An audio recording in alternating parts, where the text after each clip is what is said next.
আমি যখন এই বাড়িতে প্রথম বউ হয়ে আসি, দুজন মানুষ আমার একদমই সহ্য হতো না। তার মধ্যে একজন আমার স্বামী, অন্যজন আমার শাশুড়ি। আর এই বাড়ির অন্য 3 বউকে আমার মানুষই মনে হতো না। সত্যি বলতে কি, তাদের দেখে আমার মায়া হতো। আমি এই বাড়ির সর্বশেষ বউ। আমার বড় 3 জা, এদের সবার স্বামী প্রবাসী। এখনও এই ভাইদের দেখার সৌভাগ্য আমার হয়নি। শুধু আমার সাহেবই দেশে বিজনেস করেন। সবার ছোট ছেলে হওয়াতে আমার শাশুড়ি ওনাকে নিজের কাছেই রেখেছেন, দূরে কোথাও যেতে দেননি। আমার স্বামীর যখন 5 বছর বয়স, তখন আমার শ্বশুর দুনিয়া ত্যাগ করে চলে যান আল্লাহর কাছে। তখন থেকেই আমার শাশুড়ি একলা হাতে এই ছোট মেয়েদেরকে বড় করে তোলেন। সবাই বাচ্চারাই 15 বছরের কম বয়সে ছিল। শত কষ্টের পরও এই অপূর্ব সুন্দরী বিধবা মহিলাটি সন্তানদের ইন্টার পর্যন্ত পড়ালেখা করিয়েছেন। এমনকি 2 মেয়ে সন্তানদেরও পিছিয়ে রাখেননি। ওনার ব্যাপারে জেনে প্রথমেই ওনার প্রতি শ্রদ্ধা মাথা নুয়ে এসেছিল। যখন এই বাড়িতে আসি, সেই শ্রদ্ধা ঘৃণায় রূপ নিতে সময় নেয়নি। মনে হতো কোনো মা এত কঠোর কিভাবে হতে পারে।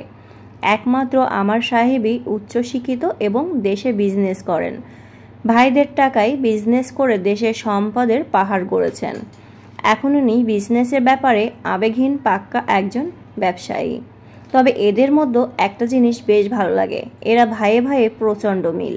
একে অপরকে নিঃস্বার্থভাবে ভালোবাসে, একে অপরের মতামতকে খুবই মূল্যায়ন করে। সবচেয়ে বেশি মূল্যায়ন করে আমার শাশুড়ির মতামতকে। বলা যায় ওনার কথার উপর এক চুল পরিমাণও নিজের মতো মত প্রকাশ করেন না। উনি সাপকে ব্যাং বললেও ওরা বিনা বাক্য সব কিছু মেনে নেয়। আর এই জিনিসটাই আমার একদম অসহ্যর। ওনাদের বাড়িটা উপজেলা ভিত্তিক, শহরও আবার গ্রামও নয় এমন।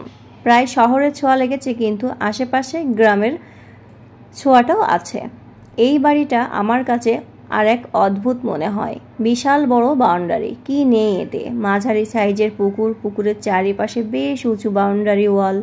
পুকুর পাড়ে নানা রকমের ফলের গাছ, সেখানে আপেল, আঙ্গুর, কমলা, ডালিম, সবেদা থেকে শুরু করে নানা রকমের দেশি বিদেশি ফলে কিন্তু পরিপূর্ণ। আর এই পুকুরের বাউন্ডারিতে শুধুমাত্র বাগান পরিচর্যা ছাড়া বাইরের সব পুরুষ সদস্যের প্রবেশ নিষিদ্ধ। এই এক আজব বিষয়। তবে সব বউরা যখন খুশি পুকুরে যেতে পারবে। উঠানের এক কোনায় লোহার বড় এক দোলনা, যেখানে অনায়াসে 2 জন মানুষ আরাম করে শুইতে পারবে। কয়েকটা সাইকেল। প্রথমে দেখে আমার মনে হয়েছিল এখানে বড় সাইকেল চালানোর মতো কেউ নেই। তবে এত সাইকেল কেন? আমার খুব বিরক্ত লাগে। শহরে নিজেদের বিশাল বড় বাড়ি থাকার পরেও এরা কেন গ্রামে পড়ে থাকে? তবে শহরের সব সুযোগ সুবিধাও ভোগ করে, নিজেদের গাড়ি ছাড়াও কোথাও যায় না। 2 বাড়ি খুব আধুনিকভাবেই তৈরি করেছেন। শুনেছি বড় ভাইয়া বিদেশের সিস্টেমেই সব কিছুই করেছেন।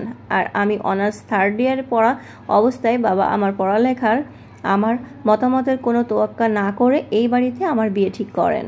আমার সাহেবের সাথে বাবার অনেক আগে থেকেই ভালো সম্পর্ক, ব্যবসার দিক থেকে এদের পরিচয়।